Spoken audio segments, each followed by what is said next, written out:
Bonsoir à toutes et à tous, nous sommes le vendredi 4 novembre. Que vous soyez devant votre poste de télé, avec votre tablette en main, votre téléphone ou votre ordinateur, vous êtes les bienvenus sur Monaco Info. Suite du déplacement princier aux États-Unis, vous verrez aujourd'hui le prince et son épouse assister au traditionnel gala de la Fondation Princesse Grace à New York. La réaction à chaud des supporters de la SMFC après la victoire 4-1 hier au soir face à Belgrade en Europa League, ce qui a permis à Monaco de se qualifier pour les 16e de finale. En basket, nous recevrons le président du MBA et nous parlerons avec Eric Elena du début de saison de son équipe féminine de basket qui évolue pour la première fois dans une catégorie professionnelle en Ligue 2. Autre invité, entre la sécheresse sans précédent cet été et des températures particulièrement douces en début d'automne, un prévisionniste de Météo France nous lira l'avenir quant à cet hiver. L'installation des illuminations de Noël sont en train d'être installées un peu partout dans Monaco. Et enfin, la présentation de la prochaine édition du Téléthon 2022 qui se déroulera du 3 au 4 décembre au Grimaldi Forum. Mais avant cela, direction les États-Unis, après Washington. C'est à New York que s'est rendu le prince Albert II, accompagné de la princesse Charlène, pour assister à la traditionnelle soirée de gala de la Fondation Princesse Grace.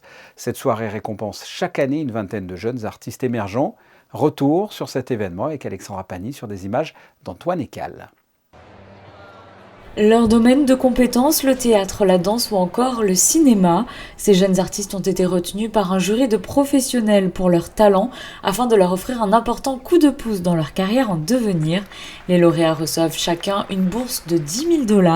Gabriela Sacker est une jeune comédienne et productrice d'origine cubaine basée aujourd'hui à New York et vient d'être diplômée de la prestigieuse Juilliard School. You come out of school and of course this career, as you're setting yourself up for success, there is struggle. So it's like an economic support that is super needed. And also they really support you throughout the rest of your career. So knowing that you always have that home base and that you always have a lot of artists that are amazing in their craft right there. They're your contacts, they're your colleagues, they're your community. I think it's just for the long run. It really sets me up for a long trajectory filled with a lot of amazing collaborations and support. Cette fondation a été souhaitée par le prince Régnier III en mémoire de son épouse et de son implication dans les domaines artistiques. Depuis sa création, ce programme a soutenu plus de 800 jeunes artistes. De grands noms de la scène culturelle mondiale actuelle ont fait partie des lauréats de la Fondation Princesse Grace, à l'image de Cary Fukunaga, vainqueur d'un Emmy Awards en 2014 et réalisateur notamment de la série à succès True Detective, ou encore Dana Shapiro qui a remporté un Tony Awards en 2008. We have 22 awardees. They are downstairs being celebrated and honored. They are all absolutely incredible talents, and we're really excited to have been able to play a small part in their career. Outre les récipiendaires du Princess Grace Award, cette année, 7 artistes ont reçu une bourse pour un projet spécial et 2 artistes se sont vus offrir une résidence pour leur projet en cours. L'an prochain, la Fondation Princesse Grace célébrera le 40e anniversaire de ce programme de bourse en soutien à ces jeunes artistes en devenir. En amont de cette soirée, le couple princier s'est rendu sur la 5e avenue chez Cartier pour y découvrir de manière confidentielle une future collection qui sera présentée prochainement au public. Cette boutique emblématique de la marque a tissé des liens forts avec la principauté depuis de nombreuses années. Sur la façade de l'immeuble, vous pouvez ainsi voir les armoiries des Grimaldi. En septembre dernier, le magasin new-yorkais a rouvert ses portes après une importante rénovation de plusieurs années. Le prince Albert II, accompagné de son épouse, a ainsi pu redécouvrir le salon Princesse Grace, lui aussi redécoré. Ce salon, aux teintes vertes, pastel, est situé à l'étage et abrite une impressionnante collection de bijoux. Revenons sur Monaco et plus particulièrement au Stade Louis II où la SMFC s'est imposée hier au soir 4-1 face à l'Étoile de Belgrade, dont un triplé de Kevin Volland. Monaco est assuré de jouer les 16e de finale de l'Europa League. Émilie Rousseau a recueilli les impressions du public à la sortie du stade. Franchement, c'était une super soirée et avec un score comme ça, un résultat à la fin, on espère qu'on va aller loin. Voilà. L'équipe était très en forme, un beau triplé de Volland. Pour moi, l'équipe était parfaite. C'était super sympa, l'ambiance était très très bonne et on a passé un très bon moment. C'était un beau match, ils ont bien dominé, franchement, c'était limite parfait. Après le but, il arrivait un peu contre le cours du jeu. L'objectif c'était de passer, c'était une finale de groupe. Après deuxième de la poule, c'est-à-dire qu'on va prendre un 3e de la Ligue des Champions, donc ça va être quand même pas chose aisée, mais bon, L'essentiel, c'était de passer ce soir. Hein. Belle affiche. Ouais. Un petit Barça, ça serait pas mal en tirage au sort. Là, il y a des grosses équipes en face, donc voilà, après, tout est possible, hein, tout est ouvert. Il faut que ça continue comme ça, la bonne dynamique. On a eu la chance de rencontrer les joueurs la semaine dernière en plus, donc c'est... Voilà, soirée parfaite, que ça continue, Daguet Monégou. Allez Monaco! Ils n'ont peut-être pas participé à la Starac, mais en tout cas, ils ont mis de l'ambiance. Monaco, donc, en 16e de finale, et ça se déroulera en 2 temps, les 16 et 23 février prochains. Le tirage au sort pour connaître l'adversaire aura lieu ce lundi et Monaco pourrait tomber, par exemple, face à Barcelone, la Juventus, l'Ajax d'Amsterdam ou encore le FC Séville. L'équipe féminine de basket du MBA a effectué une incroyable saison l'année dernière au point de se hisser en division supérieure. C'est la première fois que l'équipe féminine évolue chez les professionnels en Ligue 2. Allons nous entretenir avec le président du club pour parler de ce début de saison et de ses ambitions. Eric et Léna, bonsoir. Bonsoir Fabien. Votre équipe féminine évolue en 2e division, pour faire simple. C'est une découverte pour votre équipe. Quel est votre constat là, en ce début de saison ? Le constat, c'est compliqué. C'est vrai qu'on rentre dans la cour des grands. Ouais. C'est en professionnel. Là. On est des professionnels. On a 10 joueuses qui font que du basket. Et c'est vrai que c'est compliqué, mais on y va petit à petit, avec beaucoup d'humilité, et on fait un pas après l'autre. Vous avez donc joué 3 matchs en championnat, 2 premières défaites et enfin une victoire. C'est encourageant pour la suite, pour la prochaine rencontre. C'est samedi à Calais ? C'est samedi à Calais. Alors oui, pour revenir, c'est encourageant. Ouais. On a perdu les 2 premiers matchs, mais c'est vrai que ça s'est joué à pas grand-chose. Donc on avait déjà fait le constat qu'on était dans le coup, je veux dire. Après, Batte-Mondeville, qui est le plus gros budget, qui est l'équipe annoncée, qui est arrivée à Monaco invaincue, et ça, c'est sûr que c'est une grosse perf. Parlez-moi de cette équipe-là du MBA, parce qu'elle a été complètement, ou en grande partie, changée en intersaison. Le règlement déjà nous impose d'avoir 4 joueuses de moins de 23, on n'en avait pas l'année dernière, donc c'est sûr que ça prend de la place. Après, on a voulu vraiment travailler sur un équilibre avec le coach, et c'est vrai qu'on a 7 nouvelles joueuses. C'est très jeune, ça part de 18 ans à 27 ans la plus vieille. Hein. Donc voilà, il y a beaucoup de volonté, d'envie, il y a un peu d'inexpérience, mais ça travaille dur. Et puis surtout, il y a de la qualité. Et vraiment, je ne suis pas inquiet du tout. Vous avez dit qu'il y a de la qualité. Alors quelles sont justement les forces, et peut-être les faiblesses de l'équipe ? Alors les forces, c'est des guerrières. Je veux dire, quand on voit le match de samedi, j'ai quand même 3 joueuses qui ont joué 44 minutes d'affilée. Ouais. C'est énorme, je veux dire. Et après, les faiblesses, c'est notre manque d'expérience. On essaye avec le coach, mais ça se passe bien. En réalité, c'est une faiblesse, mais on est en train de vraiment améliorer la chose et je suis confiant pour l'avenir. Avec la sœur d'un joueur que toute la NBA s'arrache, c'est Victor Wembanyama. C'est original d'avoir sa sœur comme ça dans l'équipe. Alors, c'était pas voulu, c'était pas... Ouais. Eve, c'est pas un coup de com'. C'est pas un coup de com', non. Eve, c'est une excellente joueuse. Malheureusement, elle est blessée en ce moment, mais c'est vraiment une de nos pioches, vraiment, où on est très fiers. Beaucoup de clubs étaient dessus. Elle est blessée en ce moment, mais elle a joué. Elle a joué le premier match, ouais. Elle a fait un gros match, 10 rebonds, je crois 14 points, un truc comme ça. Très très bonne joueuse et surtout très belle personne. Voilà. C'est un peu aussi ce qu'on a refait cette année, c'est que vraiment on a mis des personnes qui viennent, qui respectent beaucoup de choses. Et Eve fait partie de ces joueuses d'avenir qui va certainement un jour s'installer en équipe de France et qui va... Voilà, c'est l'avenir, comme son frère. L'objectif, très concrètement, c'est le maintien, c'est un peu plus, c'est beaucoup plus. Alors l'objectif, c'est d'en laisser 2 derrière nous pour être encore en Ligue 2 l'année prochaine. Ouais. Maintenant, on a fait un bon coup en Coupe de France en sortant Charnay, qui est la grosse équipe de Ligue 2. Là, on reçoit Toulouse mardi. Bon, c'est de la Ligue, je pense que ça va être très très dur, mais on va y aller. Hein. Et l'objectif, c'est le maintien. Voilà. Après, si on peut prendre autre chose, on prend. On va se gêner, mais le maintien, c'est l'objectif principal. Et la relève, elle existe parce que vous avez les équipes mineures aussi féminines. La relève, elle existe. Et puis, cette année, on a tout restructuré. Et puis, on a d'excellents résultats. On a une équipe, je crois, en U13 qui est invaincue. Je crois que les U15 aussi. Donc on est Ça monte et on est en train de travailler pour vraiment développer. Vous jouez à l'Annonciade dans le gymnase de l'ancien lycée. Ça vous convient? Vous aimeriez un autre standing? Ça vous suffit? Aujourd'hui, je pense qu'il faut... c'est sûr qu'on voudrait avoir joué dans une salle un peu plus adaptée à notre statut, sans être prétentieux. Mais aujourd'hui, on a quand même conscience qu'on est à Monaco, 2 km², il n'y a pas des gymnases partout. Donc on fait des efforts. Voilà, on essaye de l'embellir le maximum. C'est vrai qu'un parquet serait extraordinaire parce que c'est vrai que le sol est très dur. Et toutes les équipes qui viennent nous font la remarque. Et donc c'est peut-être stratégique de le garder en fait. Oui, c'est sûr qu'elles ne sont pas à l'habitude de jouer dans des sols aussi durs. Mais voilà, après, aujourd'hui, on est à Monaco. Je veux dire, on nous a aidés, on nous aide. Et voilà, et on va essayer d'améliorer. Et j'espère qu'un jour, on aura un gymnase voilà, qui est digne de ce nom. Oui, en tout cas, avec une chaude ambiance chaque match. Ah, ça c'est sûr. Même contre Mondeville, c'était les vacances. Je pensais qu'il n'y allait pas avoir beaucoup de monde. La salle était pleine. Et puis c'est vrai qu'on est souvent... il y a le feu dedans. Moi, j'appelle ça le petit beau blanc monégasque, mais c'est vrai qu'il y a du bruit. Vous regardez, les filles regardent, suivent les résultats de la Roca Team. Ce sont des joueurs inspirants pour elles? Oui, bien sûr. De toute façon, on parle, je vous dis sérieusement, quand on est en déplacement, on ne parle que basket. Ouais. Donc on regarde le Roca Team, on regarde ce qui se passe en Euroleague, en championnat de France, à l'étranger.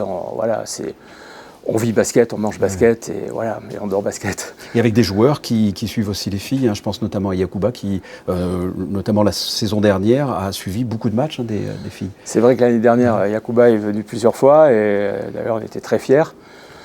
Cette année, j'espère en voir. J'espère peut-être aussi avoir Victor Wabanania venir voir sa sœur un jour. Ça serait je crois qu'on mettra un service d'ordre. Mais non, mais voilà. Je crois qu'il y a une communauté basket et on est tous passionnés pour le même sport. Et c'est vrai que voilà, nous, dès qu'on peut, on va voir le Roca Team. Et eux, voilà, de temps en temps, ils viennent nous voir aussi. On est très, très heureux en tout cas.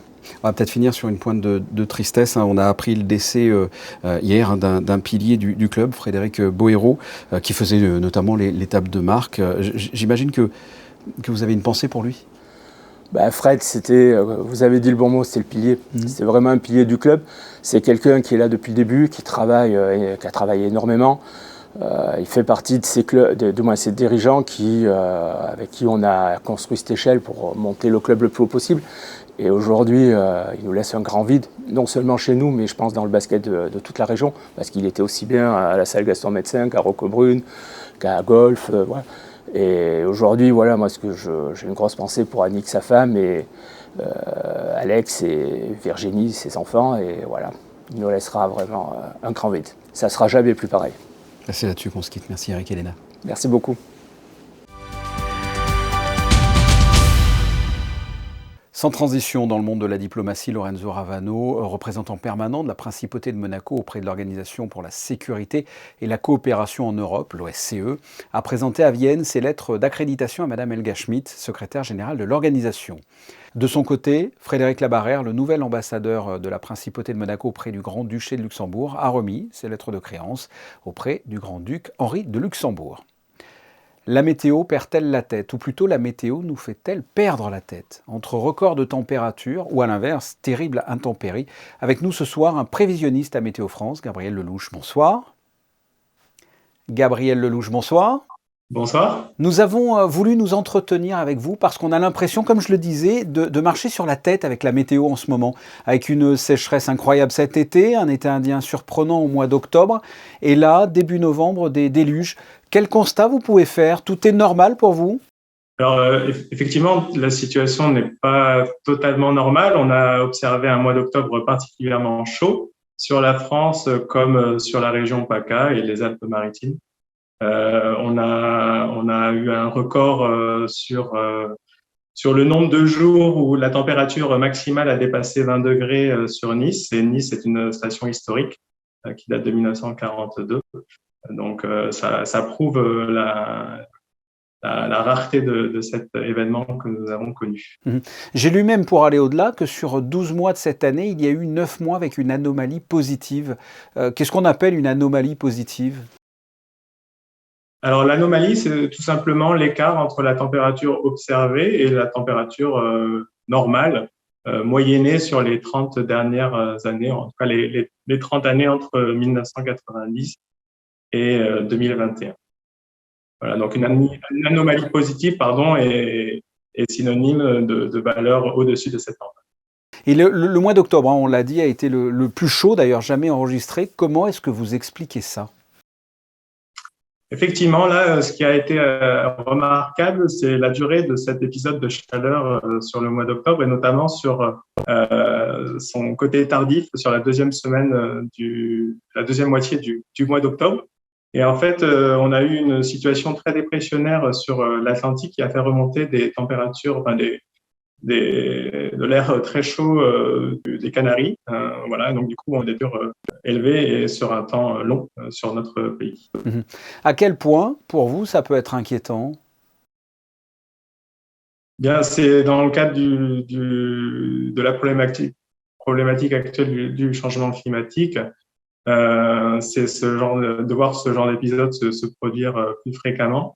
Ils vont se produire plus tôt dans la saison et plus tard dans la saison. C'est la démonstration avec cet épisode. Dans le journal de samedi, nous recevrons un navigateur du Yacht Club de Monaco qui va partir faire la route du Rhum. Quelles sont, pour des navigateurs, les particularités ou les complexités d'une traversée comme ça de l'Atlantique en termes de météo ? Quand on traverse l'Atlantique, on fait face à des perturbations qui elles-mêmes traversent l'Atlantique dans l'autre sens. Donc, il s'agit de bien anticiper les trajectoires de ces perturbations et d'en profiter, de réussir à tirer parti des vents qui sont en jeu. Donc, effectivement, le navigateur est souvent un très bon météorologue et doit en tout cas s'entourer de personnes compétentes pour mener à bien son projet. Sans être devin, avec l'été qu'on a eu, l'automne que l'on a, quelle devrait être la météo selon vous cet hiver ? À quoi doit-on s'attendre ? C'est trop tôt pour en parler ou on peut déjà avoir une idée ? Alors, non, on peut évoquer le fait que sur le trimestre à venir, novembre, décembre, janvier, on a a priori des températures qui devraient sur la France être proches des normales. On a la capacité d'avoir une prévision saisonnière qui nous donne des informations en ce sens. Et on n'a pas de scénario qui se dégage concernant les précipitations. Voilà. Donc, pas de tendance de température chaude ou froide, plutôt proche des normales pour les 3 mois à venir. Donc, un hiver normal a priori. Gabriel Lelouch, merci. Merci. En bref, puisque l'on parle de cet hiver, voici une belle initiative dans le cadre du projet Une lumière pour Noël. Vous pouvez découvrir les 2 modèles de carte de vœux 2023 réalisés en partenariat entre Faïtets Monaco et la Croix-Rouge monégasque. En les achetant, vous œuvrez directement en faveur des personnes isolées et défavorisées, accompagnées par les 2 associations. Pour toute information, vous pouvez contacter la Croix-Rouge monégasque. Toujours concernant la fin d'année, les illuminations de Noël sont en train d'être installées un peu partout dans Monaco, comme vous pourrez le constater dans ce reportage d'Anaïs Rioux. Comme chaque année, Noël fait son apparition relativement tôt en principauté. La pose des illuminations a déjà commencé depuis septembre avec les alimentations électriques et poursuit son chemin dans la ville jusqu'aux derniers préparatifs de décembre. Pas de changement majeur cette année, les habitants et les touristes retrouveront les mêmes motifs que l'année dernière. Les motifs, comme je vous dis, c'est des motifs... il y a des motifs transversaux et des motifs sur poteau comme on fait actuellement. Chose qui a été choisie comme ça il y a déjà 4 ans. Après, il y a 2 ans de ça, ils ont pu changer. C'est des contrats de 4 ans. Tous les 2 ans, ils peuvent changer le choix des motifs. Cette longue préparation en amont s'explique par les plus de 800 décorations qui illumineront Monaco pour Noël. Un nombre conséquent, mais pas de négligence face à l'enjeu environnemental. Toutes les ampoules sont en LED basse consommation. Disons que les illuminations, maintenant, on est basé beaucoup sur la consommation, donc c'est tout du LED, bien sûr.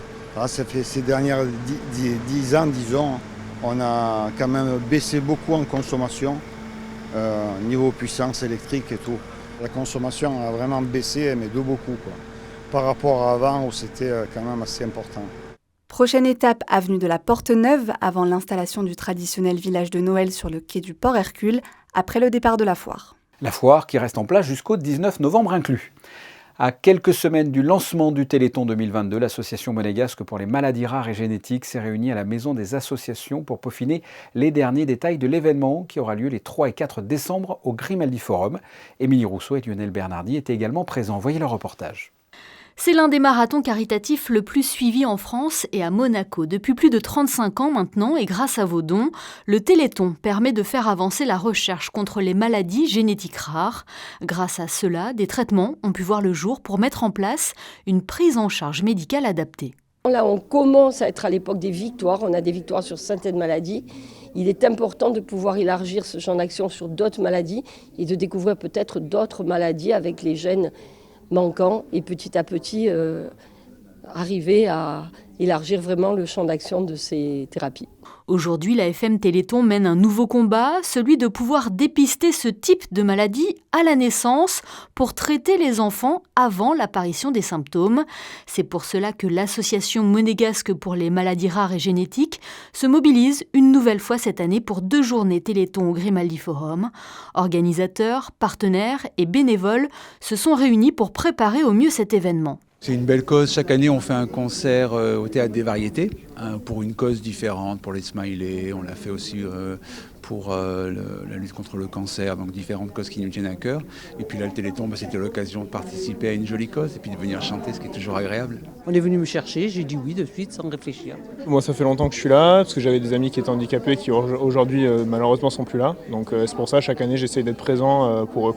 Concerts, lotos et autres animations comme la grande échelle des sapeurs-pompiers viendront rythmer ces journées du 3 et 4 décembre à Monaco. À noter que ce Téléthon 2022 en principauté rendra hommage cette année à Philippe Ferrérol, atteint de la myopathie de Duchenne et disparu en septembre dernier. Art Collect, la plateforme de vente en ligne d'œuvres d'art qui représente plus de 50 artistes, organise sa première exposition multi-artiste à Monaco, à l'espace 22, situé au boulevard d'Italie, jusqu'au 14 novembre. Vous voyez sur ces images le vernissage qui s'est déroulé ce jeudi soir. Le point sur vos prévisions météo avant de refermer ce journal. Comment s'annonce le début du week-end, Frédéric ? Pas un nuage à l'horizon, Fabien. Une journée très ensoleillée samedi avec toujours du vent, mais qui soufflera bien moins fort que ce vendredi. Les températures continueront de chuter avec 9 degrés attendus le matin et 19 l'après-midi. Samedi 5 novembre, n'oubliez pas de souhaiter une bonne fête à toutes les Sylvie. Ça sera fait, merci Frédéric. C'était une belle victoire 4-1 hier au soir au Louis II face à Belgrade, ce qui a permis d'assurer une place de 16e de finale à l'ASM-FC en Europa League. Et ce sont les photos du jour de Manuel Vitali. C'est là-dessus que l'on se quitte. Passez une excellente fin de soirée. Quant à nous, on se retrouve samedi à 19h. À très bientôt. Au revoir.